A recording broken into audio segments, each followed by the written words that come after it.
Ciao e ben ritrovato! Oggi rispondiamo a questa domanda: qual è la strategia corretta per pubblicare pin su Pinterest? L'algoritmo di Pinterest quali account privilegia? L'algoritmo di Pinterest vuole che pubblichiamo solo pin direttamente dalla piattaforma di Pinterest oppure ci permette di utilizzare anche Tailwind, che è così comodo? Che ne dici? Questa domanda avrà una risposta? Beh, certamente questa domanda ha una risposta, non è un mistero, altrimenti non saremmo qui in questo video. Dai, adesso ti spiego qual è la strategia migliore da utilizzare.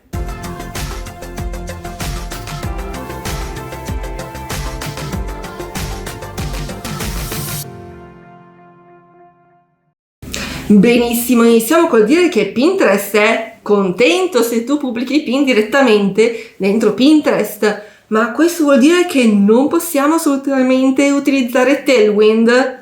Beh, sarebbe assurdo, perché Tailwind è proprio un partner di Pinterest e quindi non avrebbero fatto questo agreement, questo accordo, se Pinterest non permettesse di utilizzare Tailwind, ok? Anche perché poi per un account Pinterest di successo dobbiamo pubblicare pin con regolarità, solitamente almeno 15 al giorno, ma non più di 25, altrimenti diventa troppo, diventa spam. Ok? Quindi ci serve proprio uno strumento come Tailwind che ci permette di schedulare, di programmare i nostri pin senza dover impazzire, perché poi oltretutto noi nella giornata penso che faremo anche altre cose, non ci dedicheremo solo ad un account di Pinterest, altrimenti non potremo fare tutto il resto, giusto?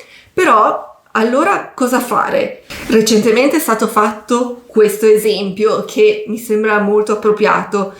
Pinterest è come se fosse un nostro amico, ok? E quindi va bene se al nostro amico mandiamo delle lettere oppure lo chiamiamo attraverso magari Tailwind, ma se ogni tanto ci presentiamo anche di persona pubblicando direttamente i pin dentro la piattaforma, allora il rapporto sicuramente è migliore. Quindi va bene pubblicare i pin su Tailwind, ma l'algoritmo privilegia gli account che pubblicano anche pin direttamente dentro la piattaforma. Così è perfetto.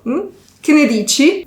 Ma ti stai chiedendo come si pubblicano i pin direttamente su Pinterest oppure come si utilizza Tailwind? Non c'è problema, perché avevo già fatto 2 video proprio su ognuno di questi argomenti, quindi te li riporto qui alla fine del nostro video e anche nella descrizione. Va bene, per oggi è tutto, ti saluto e ciao, ci vediamo alla prossima!